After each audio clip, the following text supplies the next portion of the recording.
Welcome, one and all, to the Revolutionary Wrestling Podcast. And yes,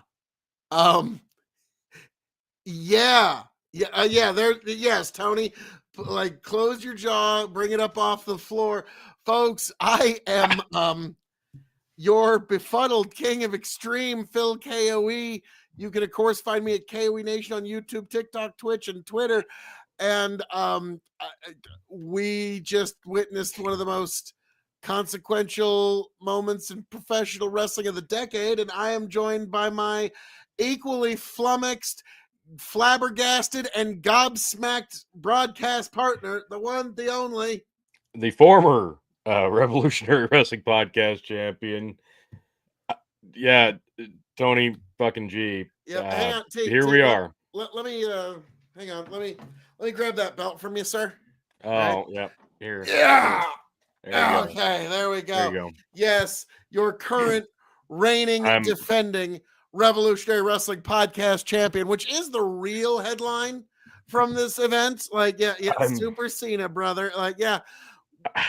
I'm shocked. Like, literally, I'm shocked. We did not watch this in the same location physically, Phil, but I could feel your flabbergastedness from where I was. And like, the minute The Rock did that and you saw Cena's look, I'm like, no. I literally said, no fucking way. And so did I. One of the greatest. I couldn't believe it. Now, The Rock and Cena as a tag team, they only need one name: Hollywood. That's it. That's the tag team. This is incredible. I didn't know how we were going to make this work.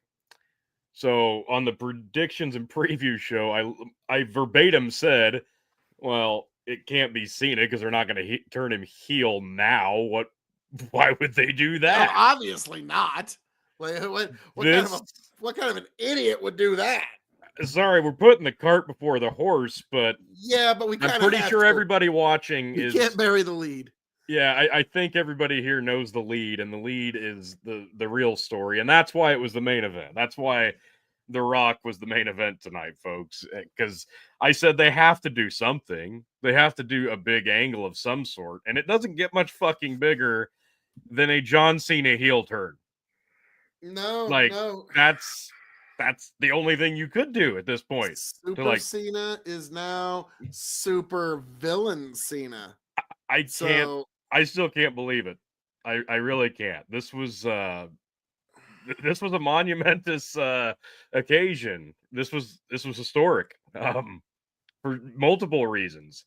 I'm going to say this because it bears mentioning.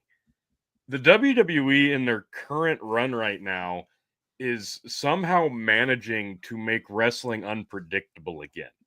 Well, because for a very long time, Phil, and I'm sure you recall this, as recently as 2018 through 2022, it wasn't that hard for us to call these matches anymore. And granted, before I threw the entire challenge for the title and went heavy on Drew McIntyre just to smite you. Like I had a perfect night called, but somehow Triple H in his infinite wisdom is still pulling out all the stops, and love him or hate him, what he's doing, The Rock on the TKO board, influencing storylines, especially at Mania season. Yeah, this is still pretty gosh darn impactful. Wow. Elimination Chamber 2025. Where were you when John Cena turned heel and joined forces with The Rock and Travis Scott? What the fuck? I mean, I do kind of feel like it's almost like that Charlie Daniels song. I can't believe it. The day Cena turned heel, I can't conceive it. Yeah, I mean, that's kind of where that I don't know where else to go with this. We're gonna cover the show, but yeah, but we're kind of just we're it's still like Tony. The picture you sent me of yourself, just like it had to be seen. I thought maybe I was in some kind of alternate universe by accident. Like, surely I'm the only one who just saw. Because, like, happened. In my current 2K universe, I actually have John Cena and The Rock as a tag team called Hollywood. And I'm like, well, so obviously The Rock's taking booking advice from my 2K universe. And, like, Phil, that's some of the best booking I've ever seen. So, yeah. The way they set this up, the only way this could have gone was Cody turns heel or Cena turns heel. And I'm like, once Cody didn't, I'm like, well, this is just awkward now. And then when The Rock did this, you're like, no. That was amazing. That was some of the best camera work WWE has ever done. It was incredible. That was production at its finest. I will say last weekend, actually, when my wife and my daughter and I were on the way back from a restaurant we ate at, we played a game where we all get to play a song, like on the way back. And it's kind of, it's interesting to see everybody's, as that was the first time I ever heard a Travis Scott song. Fair. So I had just become aware of who that person was the week before this. So it's like, oh, that's a person that the kids are familiar with. Yeah, okay. That's correct. Yes. Like, so I was actually mildly aware of who he was, rather than just having to assume he would like that. That helps because I'm like aware of who people he is watching also, award shows. But let's begin, Tony. The way the night started off. The night started off with John Cena turned heel, folks. What the fuck just happened? Like, we could basically spend the next hour just. I can't. The thing we were always teased, but it never happened. The Cena heel turn, and now he did it. And Tony, much like Rikishi, he did it for The Rock. He did. This is amazing. I'm still. The Rock's one persuasive so and so. I mean, like, he got Rikishi to run over Stone Cold. He got John Cena to turn heel for the first time.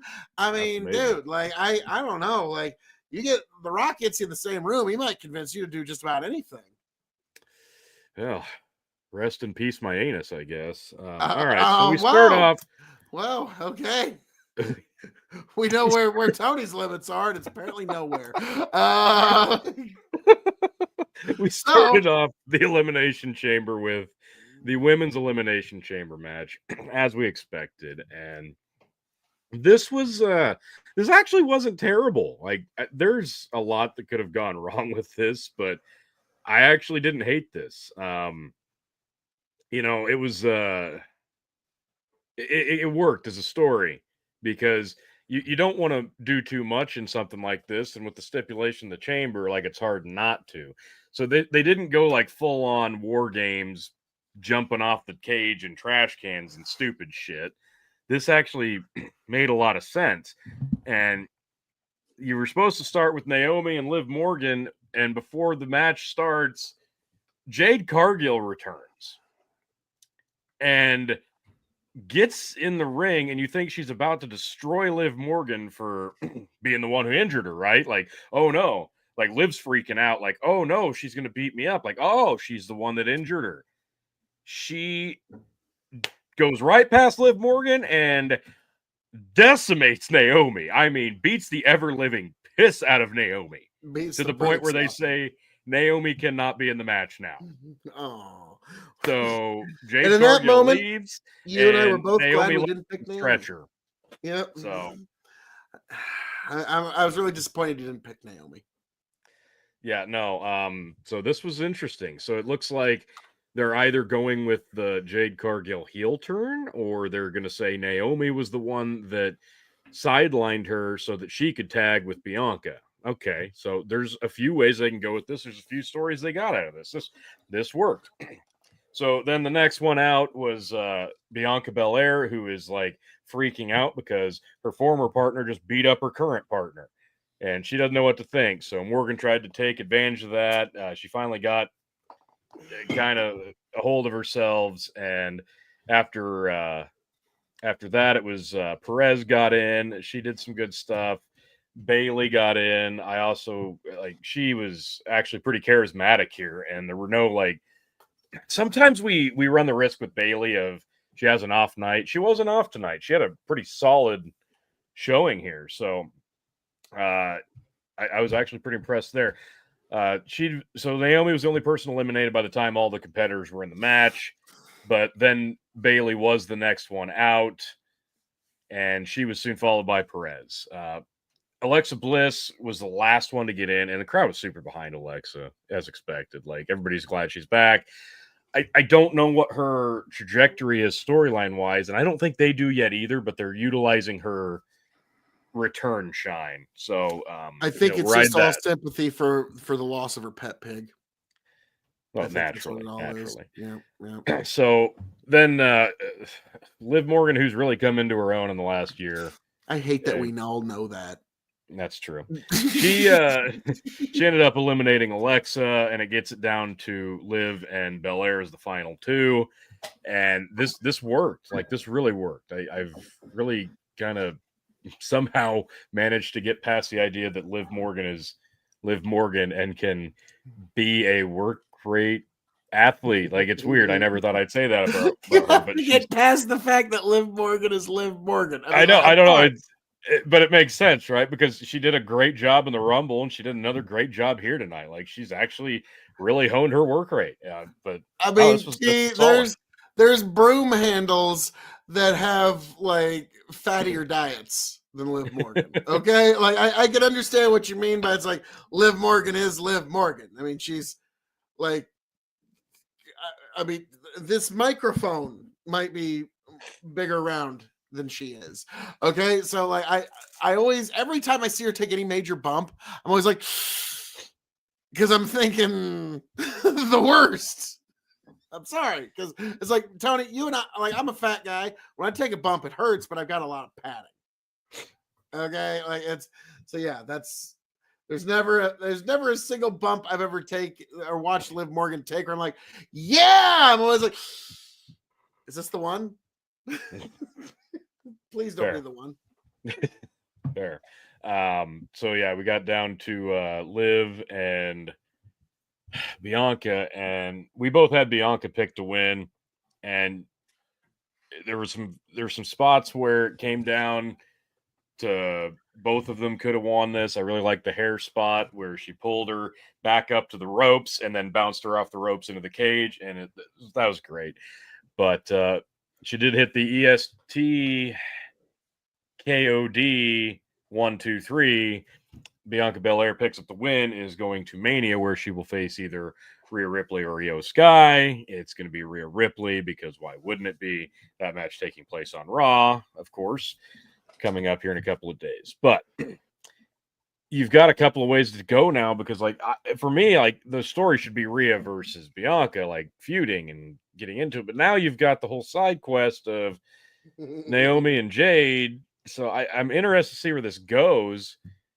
But I hope they don't lose too much focus on what should be, honestly, just a stellar women's championship match. So looking forward to allegedly Rhea versus Bianca at WrestleMania. And this was a pretty solid match overall. I'm going to give it 3.25. I actually enjoyed this. 3 stars. It was all right. It was all right. So then we, after a long commercial break, and I do mean commercial break, we moved on to another women's match back to back. the Trishy Tiffy time I versus mean, if there was Candy ever a and deader Mia. spot of deadness, This was Trish it. Stratus's entrance had a nice pop. Yeah, because they're in And, Toronto. and That's then her we place. got to watch Nia Jax waller around the ring for a while. And but the thing about this match, she didn't injure anybody then, as far as we know. Yeah, and that's Progress. yeah. So I don't know. Something was off with this. Yeah, Nia Jax was in the ring. What yeah, else she's do you need always to say? off. Like, yeah, that's what was off with this, is the fact that they had to work around Nia Jax. Not work with, but around. Okay? Like, I'm sorry. I think after she almost killed Kairi Sane, I kind of like, it was like, okay. Yeah, I'm over the Nia Jax experiment, and we've had several of them. I'm not a fan. I've never really been a fan, and yeah. she's dangerous to work The with. experiment is how long can you last in the ring with her? So the match, This is Phil. fun. The match, Phil. We're talking about the match. Remember? Like I know. Yes. No, I am talking about the actual match here. Okay. Trish survived. Yes, everybody somehow managed to survive Nia Jax. That's what we're here Trish didn't for. get the pinfall though. I was kind of shocked. So this match, there were times where you could almost say Trish looked hesitant, but there were also times where you could say Trish like dangerously threw herself into a move. So I don't know, like there wasn't a lot of rust though. I thought she looked pretty good overall. Tiffy, on the other hand, about killed herself doing her 1, 2, 3 step up moonsault in one spot and about got dumped on her head. It got saved, thankfully, and then she did actually, get the pinfall with that. So she and Trish win the match. Cool moment. And they said Trish has an interesting statistic. Trish Stratus has never lost a tag team match in Canada. How many of those has she had, Phil? I mean, probably like 3s. Like, I was about to say 5s, literally 5s. I was about to say, how many tag team matches did she have with and against Lita back in the day? Yeah. That's basically it. Overall, this was exactly what you kind of expected it to be, and it's a nice notch for a budding star in Tiffany Stratton, but like this Tiffany who? Sorry. Sorry. I'm sorry, but that's kind of the reaction. It's like, hey, a Tiffany Stratton match is coming up. Boy, I could really use a bathroom break.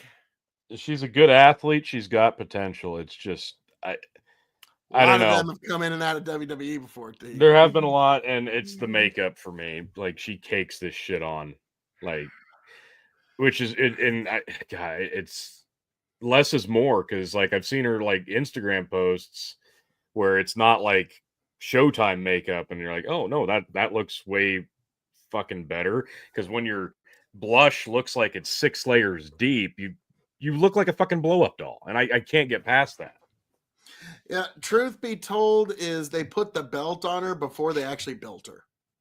Okay, there's that, but that's the problem with putting the briefcase on someone. Like you have to pull the trigger before it's too late, and then the timing is always just ask Baron Corbin. Yeah, how'd that work out for him? I mean, you remember his last world title run he had, right? He's no longer with the company. Anywho, so this match wasn't I will great. say he had the best entrance music. Sorry, Phil. Baron Corbin has nothing to do with the Tiffany Stratton Trish Stratus versus Nia Jax Candice LaRue match. I know, but it should. Okay, so we're going to try to get done past this match so you can stop trying to ignore it. That'd be great. I'll give it 2 stars. Yeah, I'm going to go 2. It didn't do much. Yeah, you know what? 2.25. I was going to go 2.5, just regular match, but no, 2.25. All right. Now we move on. Stop bird walking from it now. There you go. We move on to Kevin Owens versus strangely enough, mentioned El Generico. This Sami was Zayn. weird. That was so weird. Michael Cole saying, once Kevin Steen and El Generico. Like, I was like, he actually just said that. Like, Vince McMahon might actually be dead. I think he might have just like that was a tiny little Paul Levesque thing. Like, no, you mentioned that his old gimmick outside of the WWE was this. I don't care what it was. I know that my father-in-law is watching and it's going to piss him off. Probably not as much as the credits at the end. Like, dude, that is still for real. Or like, the sponsors on the mat. Yeah, but like, no, I can get over the sponsors on the mat. What Vince I can't get over is the credits at the end. I know it's like you said, like Vince always said over his dead body would there be credits, and like you said, he must be dead because there they are. Because hearing Michael Cole say that or mention TNA, Cole.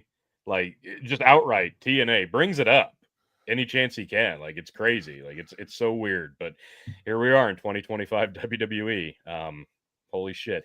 And this match didn't disappoint, Phil. There was a point at the beginning where I'm like, this is gonna be that WWE watered down Owens versus Zayn match that is pretty good, but it's not what they wanted to do. That feeling went away pretty quickly and never looked fucking back because holy shit. Wow. I didn't love the lighting. Like they turned it down really low. Like I get it, but I don't know. I hated the vibe. It made it feel small. Dangerous. No, it made it feel small, which I don't know if that's what they were going for, but I don't know. I didn't love that. You know, they start off with the hockey fight punches, and they really played on Sammy's neck throughout this whole thing. Immediately, they started going for the furniture and the hardware, which was expected. They used a ton of chairs, and then Zayn, of course, Canada, got to use the hockey stick. Big pop there. They go into the crowd pretty quickly after that, and he dumped Owens through 2 tables with like pop cans, beer cans, cups, like just back to back. Like that was a pretty cool spot. Crowd loving that, especially when they're fighting there. It was it just kept getting worse, and you thought, okay, surely this is where they're going to just start bleeding buckets, right? No, there was very, very scant amount of blood in this thing. They didn't really go there for that. I was shocked. It did the typical, we're going to fight out in the crowd. We're going to fight here. We're going to fight there. We're going to have all the furniture. But they did it in a way that for the feud, it made sense. Okay. It wasn't just a furniture match for the sake of having furniture. Like, no, but there was actual up the double table, which I was like, ooh, oh, okay. That's something I ain't seen in a minute. A double table. That's pretty cool. How are they going to do that? And then the answer was Sammy on the top rope got shoved off the turnbuckle and flipped through 2 tables. Like I was okay, pretty good spot there. Then we got more chairs. Yeah, the chair spots towards the end was so we dug out the barbed wire chair. I can't wait to hear Cornette's take on it because it's going to be awesome. He just said something about this on one of the AEW shows because it's a ridiculous concept, the barbed wire chair, right? Like chair wrapped in barbed wire. Why would that? They put that there knowing that late in the match they'd be having later on that they'd be able to use that, right? Well, in this one, I felt like it was fine. It worked. I liked it. Fuck it. And they started chanting EC dub because, of course, they did. So Owens takes a shot, gets some color the hard way off of his arm. Zayn set up 2 chairs and face to face, and then put the barbed wire chair on top of that. And he dumped Owens onto this thing in a perfect spot. Like, was it a Blue Thunder Bomb? If I remember right, like it was a great spot, but that one at least probably took some of the impact because the German soup, like the Tasmanian German back belly to back overhead press suplex to the chair that was just there that got turned into a pancake was one of the most shocking things I've seen Kevin Owens do. And I'm not just Yeah. talking about this year. I'm talking about ever. There's no reason that Kevin Owens should be walking right now. And he's taken some vicious punishment this year, all self-inflicted.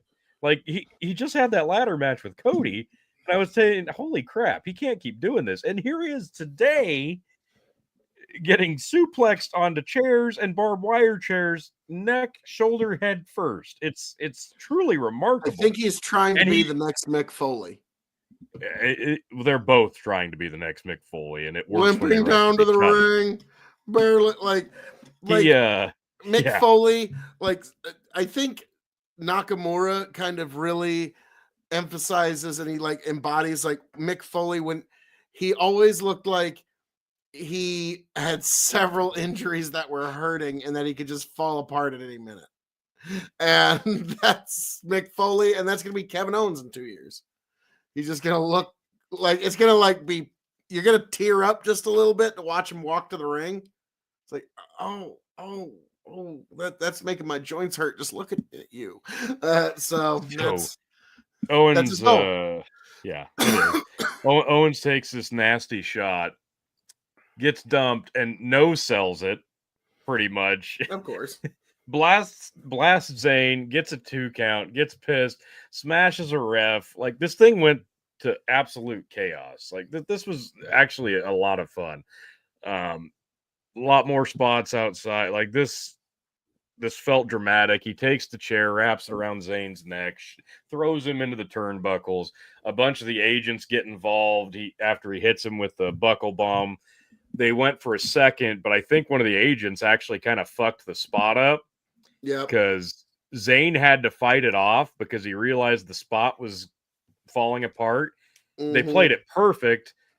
Only took a few seconds, rerouted it, hit the buckle bomb anyway. It was perfect. It was pretty seamless for what could have been a major botch and just taking the whole tone out of the thing. But really good save there.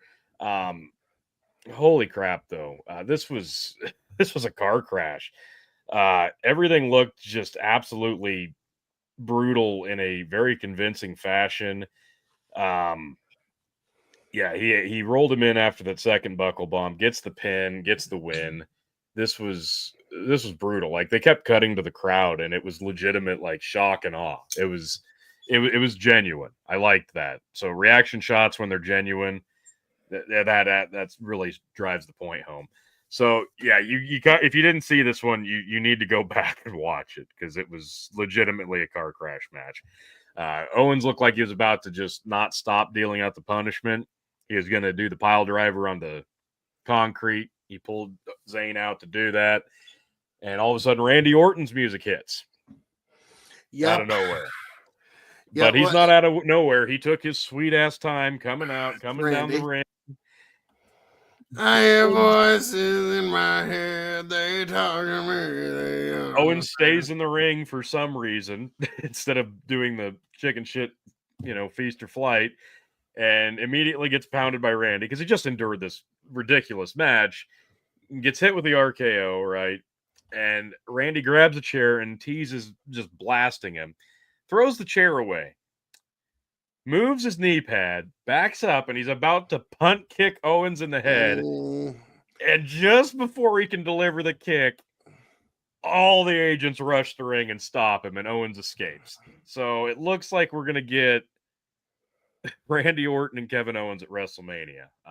This actually made me care. Like, this was it's not just the match, but like I got over the lighting pretty quick because the match was so ridiculous and the selling was on point for the most part.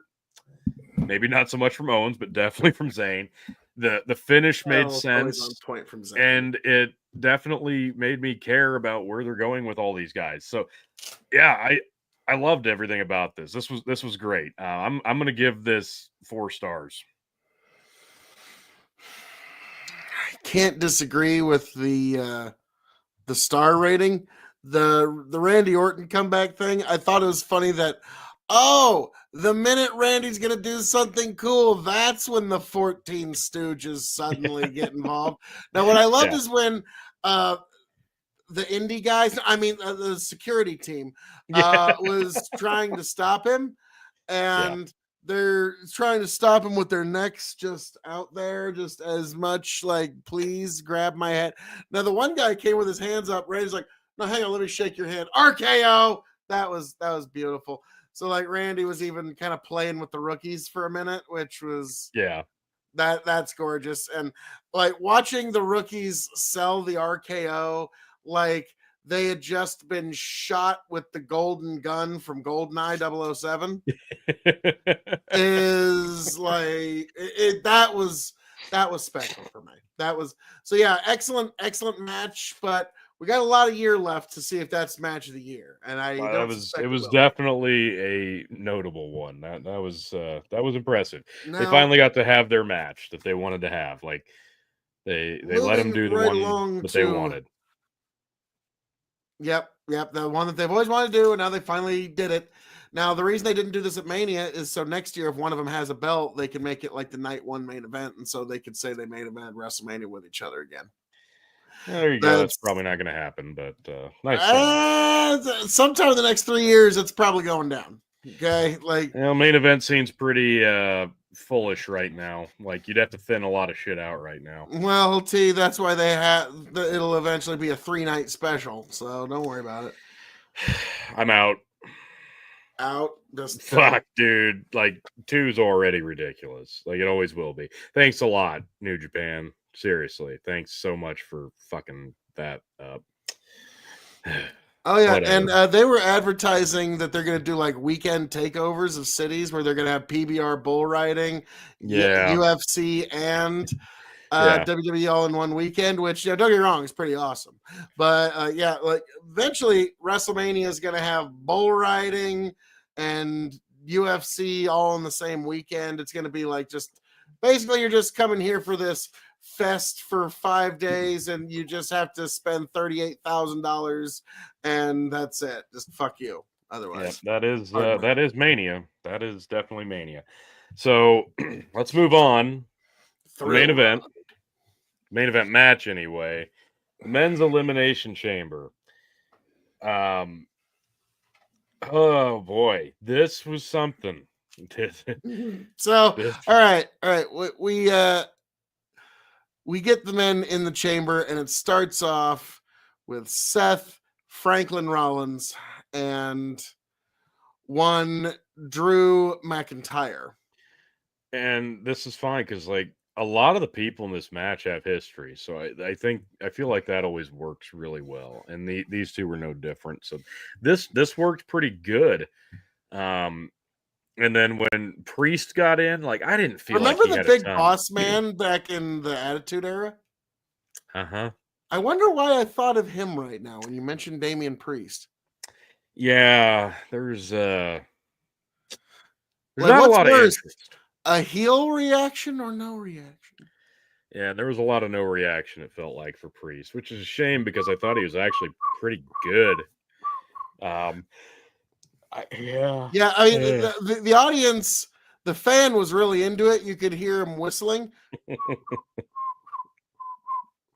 Oh wait, that was one of the best reactions was before the match, though, when Paul comes out to do his entrance, goes back out through the entrance, comes back out again with the American flag. I'm like, oh my god, this guy's just great. Like he gets it because that's such an easy old trope, and it still works. Like it's just perfect. That's professional wrestling, and this guy gets Logan it. Paul. Oh, we don't deserve you. I know he's as a wrestler. We just like I don't even know anything about him as a person, but as a wrestler, Don't have to. like you Don't said, care. he's like I was about to say he's not the first guy to be a weird person that became a pro wrestler. Okay, like, that's kind of normal, actually. But I'm gonna say, yeah. So then after that. So yeah, they were more anti Logan Paul than anything. Yeah, they had to start editing out like the crowd F Logan Paul, and it was pretty funny.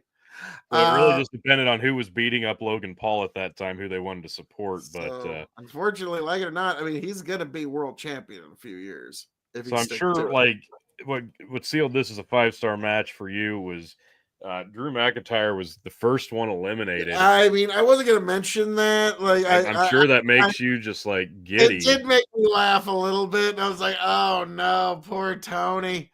Oh, No, and that's why I it was said a like pretty crappy way to get eliminated. They just kind of yeah, like I mean, rolled him up in but the it all slowest. made sense. Like everything like made sense. Like the pinfalls actually like happened and made sense. So it's like you can't be mad. I need to point something out. I was watching the main event with my boy, and I had him on my lap, and we were watching it. And turns out he's a huge fan of CM Punk. Of course. Anytime CM Punk came on the screen and did something, his little arms like went up, like he was just so happy to see it. But the other one that like kind of like shocked him was when Drew McIntyre almost hit the Claymore kick right before he got eliminated. Yeah, He's like, whoa. And so, yes, Drew McIntyre did cause quite a moment for the boys. So I'll give him that. But so yeah, Drew got pinned by Priest in a roll-up. He hit Priest as revenge. Most devastating move in sports entertainment. He gets his revenge on Priest, and Logan Paul took advantage of it. Gets up on the turnbuckle in front of Punk in the pod. And then he gets up on top of the pod, and like watching CM Punk underneath him in the pod made the visual even better. It's like CM Punk is reacting to Logan Paul getting up there and doing the frog splash, hits Priest with it, pins Priest. So now you've got two guys already eliminated before all the guys are even in the match. Like, okay, this is not going to be overly busy now. So a few minutes later, Punk finally gets in. And he eliminates Logan Paul with a go to sleep. Huge pop for that. Cena had gotten in before Punk got in, and you had the men finally like really truly meeting in the middle of the ring by themselves. And this is one of those moments you're like, man, that's some fucking history right there. It's CM Punk and John Cena. So it felt special. Cena offers a handshake. Punk declines, and they give each other a hug, and then immediately start the hockey fight punches. Like it was a good moment. And then Rollins getting involved. He's like, "No, John, like no, he's mine. I want Punk." Earlier on, and the old Warriors kind of double team on Rollins just to appease the masses because they hit the heart attack double maneuver. Great callback. You're in Canada. That was nice. This worked, and it was pretty good because you had a lot of story here, and you at this point I didn't know who was going to win because I'm like, there's still an outside chance Rollins could win this, and you could get that payback. Yeah, you still had the chance. It was in there. It was slim. No, I mean, no. If you take me out of the equation, like Rollins was still very much in this, and I'm like, okay, they could pay off that Cody storyline here. And then I'm looking at Cena. I'm like, okay, this would be his main event, but you're going to have Cena babyface against babyface. This is going to be awkward. So it's got to be Punk. And it really started looking like Punk the way they were building this matchup. And I'm like, there's no way it's not Punk now. There's no way. And yeah, gosh, it was I'm trying to remember the exact series. So Cena spent a lot of time down in the pod after getting attacked by Rollins. He put him through one of the windows of the pod, but he finally got back into it, and him and Punk both hit Rollins with the AA and the go to sleep, and they eliminate him from the match. But Rollins didn't leave right away. I mean, Cena and Punk getting to do that little double team move, like that was candy. Okay, that was just like us getting to indulge. That was beautiful.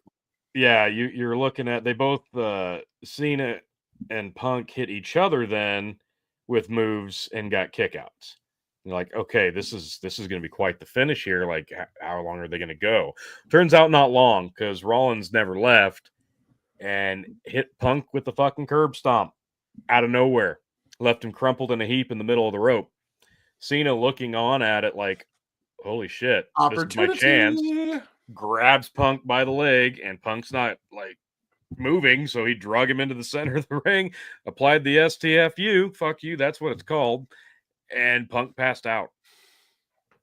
And I was like, holy shit, they legit gave it to Cena. So my original thinking from earlier was, okay, this is how they justify Jey Uso eliminating Cena to win the Rumble. And actually, this makes more sense if you're going to put Cena in the main event.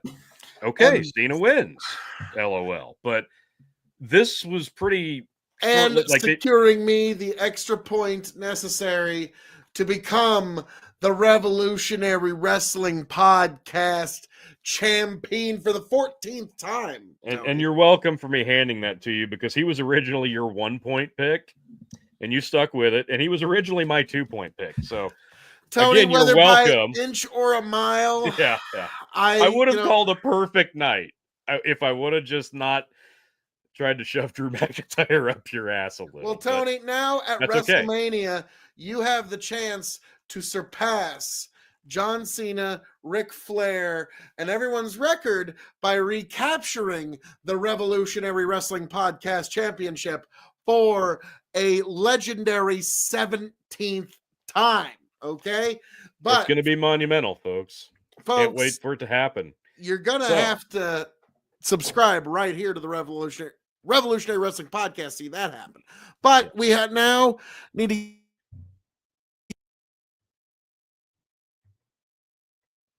Phil losing audio. Okay, so we had a pretty good.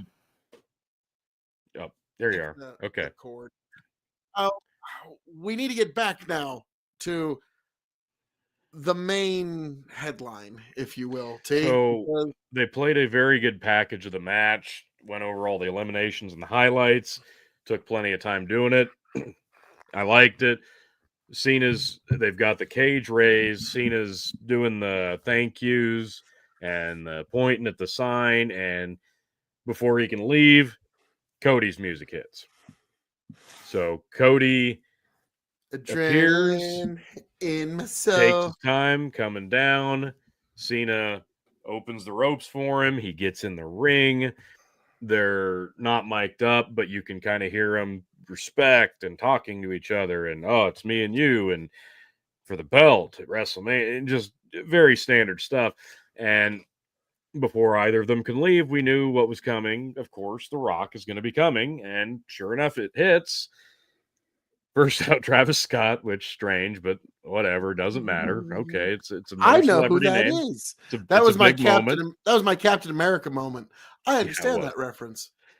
Then The Rock hits, and he took a long time. He did the statue pose several times. Like, this is a big moment. Even my oldest was like, "Oh, there he's doing his statue thing." Yep, there it is. So. The Rock finally gets in the ring, and he's not screwing around. It's like, the moment's here. This is it, Cody. Are you gonna be my champion? Give me your soul. Embrace me as a brother, and I'll embrace you as the champion. If you say yes, you'll get anything you ever want. If you say no, the dream dies tonight. You're like, oh man, and Cody's milking it. And to his credit, the facials he was given, full of emotion, but you're almost like, shit, he's going to do it. You're going to have heel Cody versus John Cena. Okay, now it kind of makes sense why they would do this. Okay, heel Cody. Okay. And then he's like, well, Rock, I don't have my soul anymore because I gave it to the people and this ring and all that years ago. And then he says, and I quote, uncensored, unbeeped, hey, Rock, go fuck yourself. And I was like, well, okay. We're is that gonna be Cody's point. Is that gonna be Cody's new, like, oh hell yeah, like Stone Cold? Like, okay, like start printing up the shirts. Just Cody. Like, yep.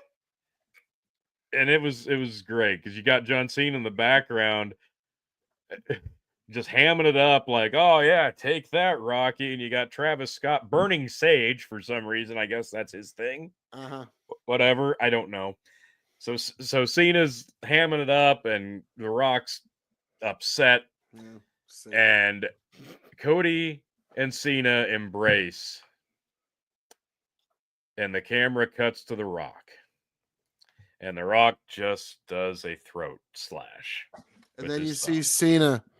And then it cuts to Cena's face. Or should I say Peacemaker? Looking at, John Cena like he's like, it was amazing. Like he's on the cover of the Marine. So stoic, right? That frowny face, Cena. But with evil intent, you're like, I literally said, no fucking way when Rock did the throat slash. And then the camera cutting to John Cena's face. My jaw dropped. And then they kicked him in the balls. My two of my kids were watching with me, and they're like, I don't understand what's like what is like. This is why it works. It's called a heel turn, kids. It's like, go with it. And I can't explain the momentous impact of this. Like, I can't do it justice to that. Cena heel turn, because also in a weird way, this gets him out of I'm done after this year if he wants to be. You know what I mean? That is one way they can get out of it. It's I'm bad guy Cena now, and I'm gonna stick around with my belt for as long as I feel like it. So after the embrace ends and the throat cut and the nod, he kicks Cody square in the balls, drops him, and then the three men beat the piss out of Cody. We're talking punches to the forehead with the fucking Rolex and belt shots and weight belt to the back, and they bloodied him up and left him in a crumpled heap. Like this, and this went on for a minute. Like this was exactly what it needed to be. And this was the main event. Like this was the main event. This felt huge. This felt momentous. Like this was something I could have pretended to come up with this scenario, but I wouldn't have believed it myself. But they did it. They actually did it. I can't believe they're finally turning John Cena heel during his farewell tour. Make this make sense. But I'm so very excited and interested in what the hell they're gonna do. Like this is crazy, Phil. I'm still shocked. Well, a month before WrestleMania is generally a good time to do that. During a farewell tour. Especially during a farewell tour. You only got the guy one more time. I just guess, as well use him. I guess he's got to do everything he can possibly get in on his way out. I mean, and this is one of those things. He's got a chance to break Flair's record. He's going to do it as a heel. Are they going to do it? Are they going to pull the trigger? I don't know. I don't know. Like, man, I'm so excited to see how this shakes out. I am legitimately excited. And I shared this on Twitter earlier today. Let me see if I can find it because it was interesting to me. From the 2021 Elimination Chamber, just all of the people on that card that are no longer with the company, considering where they're at now. And you look at this card now and where we're at, like this one was interesting. Let me see if I can find this, Phil. Oh yeah, I still got my WWE 2K19 and my AEW roster's pretty full of folks that were on I don't have to download hardly anything. I got Chris Jericho, I got Dean Ambrose, I got you'd be shocked how much of that you got Tyler Bay, you got all of it there. So just figure this, okay? 2021, Cody was not in the WWE. We know that, right? He wasn't.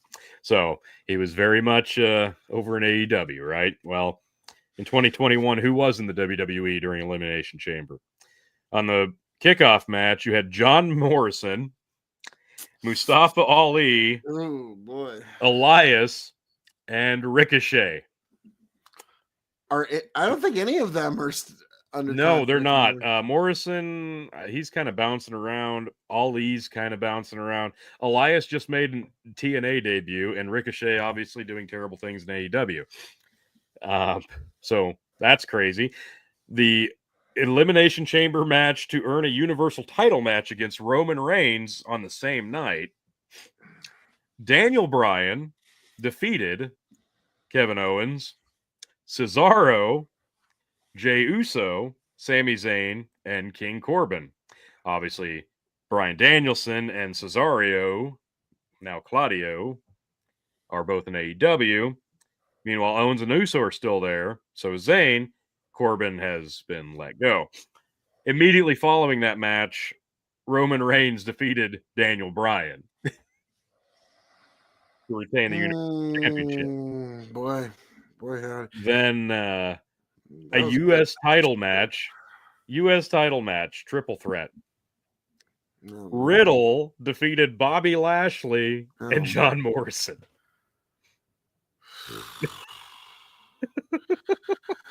Oh yeah, Matt Riddle. He was a thing. Following that was the WWE Women's Tag Team Championship. Oh god. Nia Jax and Shayna Baszler, no longer with the company, defeated Sasha Banks, now Mercedes Moné in AEW, and Bianca Belair, who's about to go to WrestleMania. I thought, wait a minute. I thought one of them just came back. I thought Shayna Baszler was in the Rumble, wasn't she? Oh yeah, sorry, Baszler. No, her partner. Who was her partner? Doesn't matter. They just cut her partner. Yeah, Yep. she's still around. Sorry, you're right. Yeah, they broke up her little stable like right after the Rumble. Whatever. Following that was the Elimination Chamber match for the WWE Championship. The champion, Drew McIntyre, defeated Jeff Hardy, TNA, Randy Orton, just returned, AJ Styles, returned at the Rumble, Kofi Kingston, somehow still around, and Sheamus. This is the one that actually has the most guys still around. So, only Hardy, not around anymore. And this was the match, Phil, where the Miz cast in Money in the Bank on Drew McIntyre to win the WWE title, which he immediately dropped to Bobby Lashley a couple of days later. So it was just interesting to look at this and consider now who's still there. And I was taking that in contrast and looking at this card tonight. Like Cody was in AEW, and look at all the other guys on this show. It's wild to see where we're at now. And you could have told me in 2021 that John Cena would turn heel in 2025 on his way out of the company to join forces with The Rock, who pretty much calls the shots when it comes to Mania season. And I would not have believed a word out of your fucking mouth. And, you can actually believe it's like The Rock told Cena, if you want to work in Hollywood again, you're going to do what The Rock says. Because, like it or not, now when The Rock says know your damn role,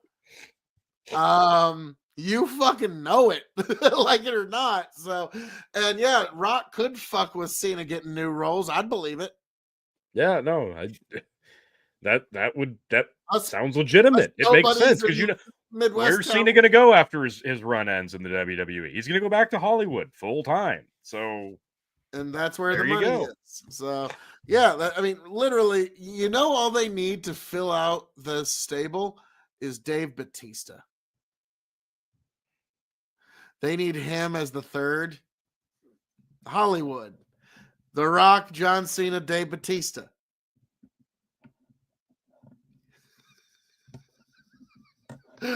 We just sucked the life out of this real fast, Phil. Like, just took all the heat in one fell swoop. Shit, Tony. Wow, not a big fan of Drax the Destroyer, are you? Wow. Hey, he as the Beast Raban, he was awesome in Dune. Fuck off. But you need to I think there's really not too many other folks that were like big Hollywood stars that could really give that legitimacy. You know what I mean? Because like it or not, Drax the Destroyer was in some of the biggest movies in Hollywood history. Yep, that's true. That is true. So now we're past the Elimination Chamber, and this is what we know. on the road to WrestleMania, folks. It's going to be the WWE Women's Championship. Tiffany Stratton defending against Charlotte Flair. It's going to be the Women's World Championship. Probably Rhea Ripley or Io Sky. Probably not. Defending against Bianca Belair. It's going to be Gunther defending the World Heavyweight Championship against Jey Uso. And it's going to be Cody Rhodes defending the undisputed WWE Championship against heel John Cena with The Rock in his corner. Tell me you're not at least morbidly intrigued by this WrestleMania, even the staunchest of staunchy AEW fan. Please tell me how you're not interested in this. Oh, I'm loving it. Now, it's I death. do agree with your it's death over there right now for a lot of guys. Yeah, but honestly, T, I'm going to agree with your analysis that it should have been Cena to win the Rumble and Jey to win Elimination Chamber, because it makes more sense for Cena to just grab the big match for himself. Because Jey willingly taking the Gunther match when there's bigger matches. And I guess that's the only complaint I have is how did they know Cena was going to win that match without Rollins' help? So he would have won the Rumble, and this would have already been decided, and the heel turn would have at least made a little more sense in that regard, I guess, because he wouldn't have just competed in a grueling Elimination Chamber match. But it works. You got the Cena and Punk final showdown in the middle of this thing, so it worked for that. Sorry. I guess like this is what I mean though. Like right now, you've got a pretty big WrestleMania 2-night spectacle going on where you literally don't know how things are going to shake out. Meanwhile, over on the other side in AEW, like you've got former Edge who couldn't mean less right now. Like they're losing all their younger guys like Ricky Starks and just to NXT. Like I just it's so cold right now. Like Bryan Danielson is over there and it feels like nothing. Moxley's the champion and he doesn't even carry a title around, and what they're doing, like nobody even likes it. Like even their hardcore fans are like, this isn't great. Jericho, everything he's touching right now is just god awfulness, and everybody's turned on to him to the point they're like, turn off the TV. I can't deal with this. I don't know what they're doing, but not a lot of it is working right now, and this hasn't felt like a competition for a while. And right now, the two products couldn't be any more different. And that's not to say, well, it's an alternative. No, it's to say what WWE is doing right now is working tenfold. It's never felt more unpredictable and exciting. Not in a long time. Not like this.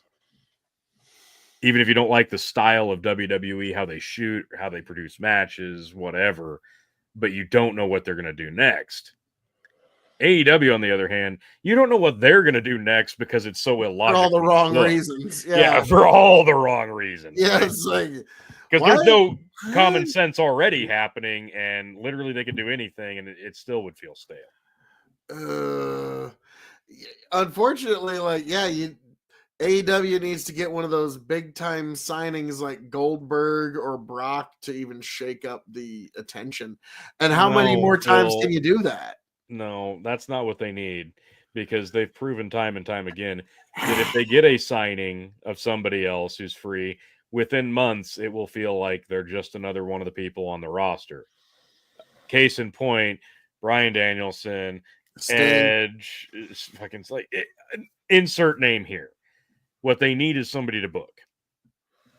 I'm sorry, Tony Khan ain't it. You can fanboy over him all you want, but he ain't it.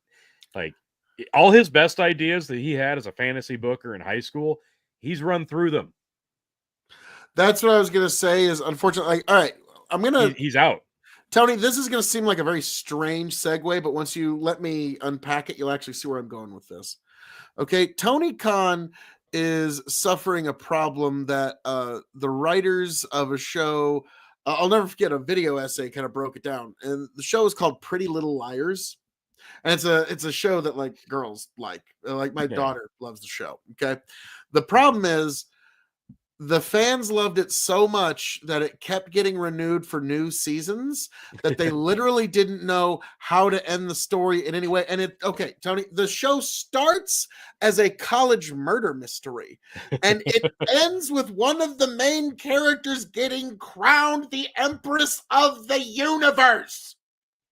Okay, they literally didn't. It just kept spiraling and spiraling and spiraling, and they just kept like, and the audience would eat up everything you threw at them.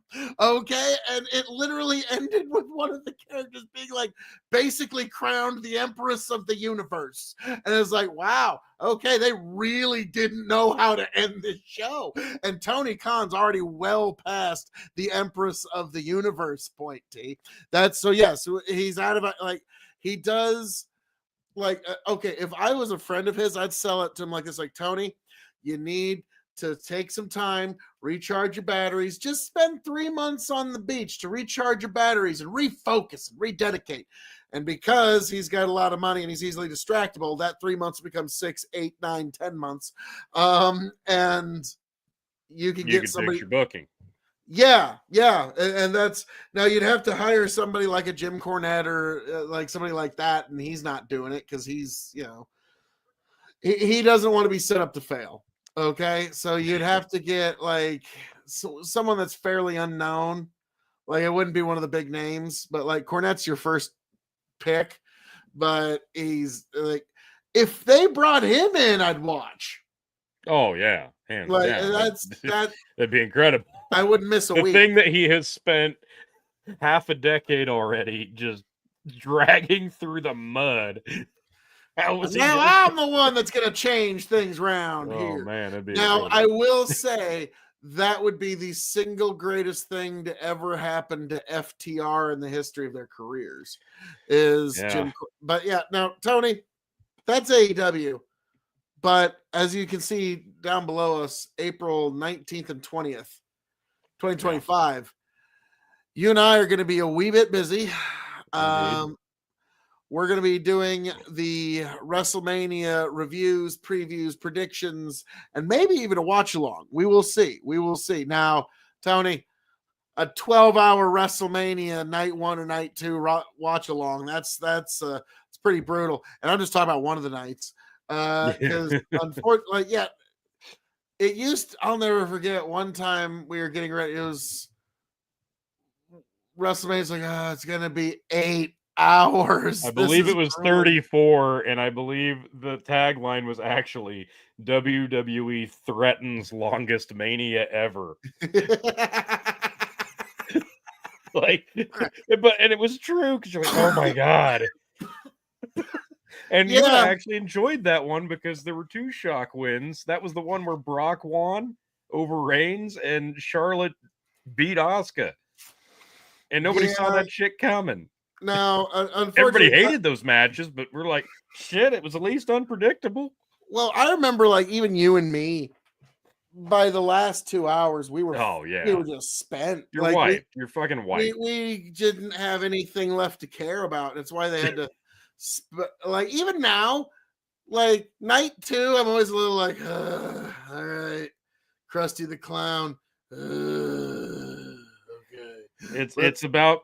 It's about quality over quantity, and we've been saying this a lot, and that's what's so very different about WWE and AEW right now, because Tony Khan tries to make every pay-per-view a 2-night spectacle in one night.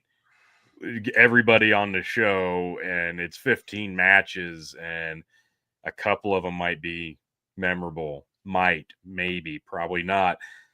You get 4 matches a show with the premium live events at WWE, but there's something for everyone here, and it was quality. Like I said, the women's tag match was clearly the worst match of the night, but at least it's a hometown crowd and a feel-good moment for a Hall of Famer and an up-and-comer, and it made sense. But I want you to think quantity, not with a WWE show. The quantity you get with WWE is the 2-night WrestleMania. Well, I mean, I actually mentioned this tonight. I had a supper with my wife, my mother-in-law, and my sister-in-law. Okay, and we were having tacos, and I mentioned the 2-night WrestleMania thing, and I said, "Watch out, because in a couple of years, the NFL is going to be inspired, and you're going to have night 1 and night 2 of the Super Bowl. The first half is on one night, then you just have solid 24 hours of Super Bowl commercials and nonsense musical performances throughout the entire evening. And then you kick off day 2 of the Super Bowl with all new tickets you had to sell and more advertising. And I really hope the NFL doesn't get inspired, but I could see that happening someday. As much I think a more likely scenario there would be the NFL being more inspired by the World Series of baseball, oh no. and you have a series of like 14 several games, Super Bowls. and whoever wins the most games wins the Super Bowl. I think that's more likely. So sorry, I don't see the that's 2-night. that's even grosser. That's like you just said a 28 night fucking or yeah, pardon my French, but yeah, well, yeah, that's Tony. Mine made people puke in their mouths just a little bit. Yours didn't even like Mine made your teeth hurt because you're not a football guy. Yeah, well, like no, it made the football people like Team America World Police puke. Okay, like it just I don't. it Yeah, won't because stop. you've got your finger on that pulse, Phil. Tony, between Travis Kelsey and Travis Khaleesi, I'm trying to figure out who's my favorite. Honestly, they're both great players. And you always liked watching Tom Brady as a wide receiver. And all those touchdown passes receiver he too. Like he was both of them very good. It was like yeah.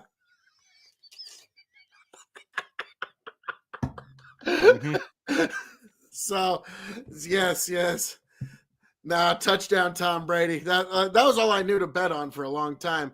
Oh, the guy who keeps going to the Super Bowl and the team that keeps going to the Super Bowl. Yeah, I'll just do that. That seems pretty easy. But Tony, I have something to say around here. All that being said, thank you for joining us here at the Revolutionary Wrestling Podcast for our review of Elimination Chamber and the Cena heel turn. Where were you, folks, when the Cena heel turn finally went down?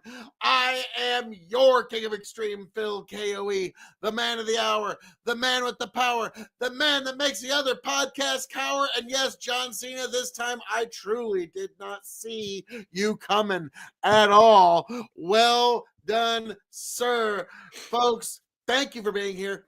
Thank you for joining us. I hope all of you make it back here happy, healthy, much the wiser for our WrestleMania coverage over WrestleMania weekend. And I am the reigning, defending Revolutionary Wrestling Podcast champion, Phil KOE. 14-time. Woo! RWP champion, Phil KOE. Looking forward to seeing you at WrestleMania. I am signing off and handing it off to my indomitable broadcast partner. God bless every last one of you. Tony, take it away. Your soon-to-be 17-time Revolutionary Wrestling Podcast champion, quadruple distilled, non-chill filtered blend master, ceremonies himself, Tony motherfucking G. Thank you for joining us, everybody. And yes, we'll I assume there will be more happening in this breaking, developing Cena heel turn story. So join us for the next installment of the Road to WrestleMania. And make sure you like, share, subscribe to the Revolutionary Wrestling Podcast on YouTube and on the Big Buck and Empire on Facebook, because there's going to be a lot to talk about, and you're not going to want to miss our WrestleMania coverage. So make sure you're subscribed. We will catch you there for the next one. Peace. And see if it just smooths itself out. Back, tell you what I'll do. If I ever get back. I promise to refabricate you. Raging rivers of gold. That's what the brochure advertised. And now we're lost. We gotta take it down. Let you down slow. It's hard to survive. El Dorado. Oh, Lord. Well, let's see how that one went. Yeah,